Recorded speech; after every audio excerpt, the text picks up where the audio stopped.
Viewers, social और electronic media पर तुर्की drama Ertugrul का खूब चर्चा है। कोई कहता है कि ये इस्लामी तारीख के सुनहरी दौर की कहानी है और पाकिस्तानियों को अपनी तारीख से रोशनास कराने के लिए ये ड्रामा ज़रूर देखना चाहिए। क्या अर्तुगरुल मुसलमान था? इस वीडियो में हम इसी पर बात करेंगे। पूरी हकीकत जानने के लिए ज़रूरी है कि इस वीडियो को आखिर तक देखें। तुर्की की तारीख पर एक बड़ा इल्मी काम 4 ज़ख़ीम जिल्दों पर मुश्तमिल कैम्ब्रिज हिस्ट्री ऑफ तुर्की है, जिसकी तदवीन में तुर्क उस्मानी तारीख पर अथॉरिटी प्रोफेसर सुरैया फारूकी मुआविन मदीर के तौर पर और उनके अलावा दीगर तुर्क मौरखीन भी शामिल थे। इसकी पहली जिल्द में, जो 1071 से लेकर 1453 के ज़माने से मुतल्लिक है, अर्तुगरुल का नाम सिर्फ एक जगह है, जो कि सफ़ा 118 पर मज़कूर है।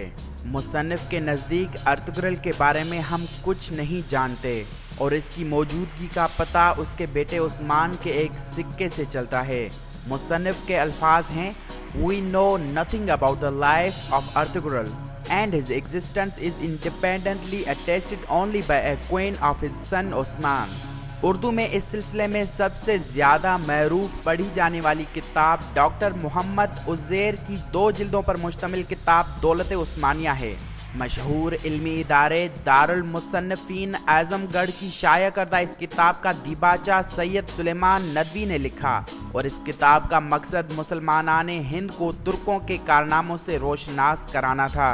डॉक्टर उज़ैर तस्लीम करते हैं कि सुलेमान शाह और अर्तुगरुल गैर मुस्लिम थे और कबीले का पहला शख्स जिसने इस्लाम कबूल किया अर्तुगरुल का बेटा उस्मान था। वो एक मगरिबी मौरख की शहादतें पेश करते हुए लिखते हैं, 13वीं सदी ईस्वी की इब्तिदा में खुरासान और मावरा अल नहर के दूसरे इलाकों की जो कौमें एशियाई कोचिक की सरहदों पर नमूदार हुईं, उनके इस्लाम लाने का कोई सरीही जिक्र किसी तारीखी किताब में नहीं मिलता।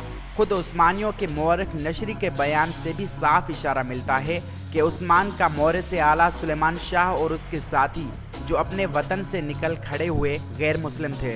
12वीं सदी ईस्वी और उसके बाद के सयाहों की बकसरियत शहादतों से भी ये मालूम होता है कि ये कौमें बुत परस्त थीं। उन मुख्तलिफ तुर्क कबीलों ने जो इस ज़माने में एशियाई कोचिक में दाखिल हुए, अपने आप को एक इस्लामी माहौल में पाया। उस्मान और उसके कबीले के इस्लाम लाने से उस्मानी कौम पैदा हुई। इस तब्दील मजहब ही का नतीजा था कि 1290 के बाद उस्मान की फातिहाना सरगर्मियां शुरू हो गईं। अर्तुगरुल और उस्मान एक देहाती सरदार की हैसियत से सगूत में सीधी सादी जिंदगी बसर करते थे। उनकी उस जमाने से किसी जंग या फतह का जिक्र तारीख में मौजूद नहीं। अर्तुगरुल के ताल्लुकात अपने पड़ोसियों के साथ बिल्कुल सुलह व दोस्ती के थे। नशरी का बयान है कि उस मुल्क के काफर और मुस्लिम दोनों अर्तुगरुल और उसके लड़के की इज्जत करते थे। काफर और मुस्लिम का कोई सवाल ही नहीं था। फिर दफातन हम उस्मान को अपने पड़ोसियों पर हमलावर होते और उनके किलों को फतह करते हुए देखते हैं। उन लोगों में एक ऐसा तबलीगी जोश है जो सिर्फ उन्हीं लोगों में पाया जाता है जिन्होंने हाल ही में मजहब तब्दील किया हो। इन 2 मुस्तनद किताबों की शहादत ही ये साबित करने के लिए काफ़ी है कि ड्रामे के अर्तुगरुल का तारीख के अर्तुगरुल से कोई ताल्लुक नहीं। तारीख का अर्तुगरुल तो शायद मुसलमान भी नहीं था, और अगर मुसलमान था भी तो सुलेबियों और मंगोलों के खिलाफ जिहाद की वो सारी तफसीलात जो ड्रामा की ज़ेब व ज़ीनत हैं, तारीखी शवाहिद से साबित नहीं की जा सकती। ड्रामा आपको पसंद है तो उसे फ़िक्शन और अफसाना समझकर ज़रूर देखिए, लेकिन खुदारा उसे इस्लाम का ड्रामा ना बनाइए।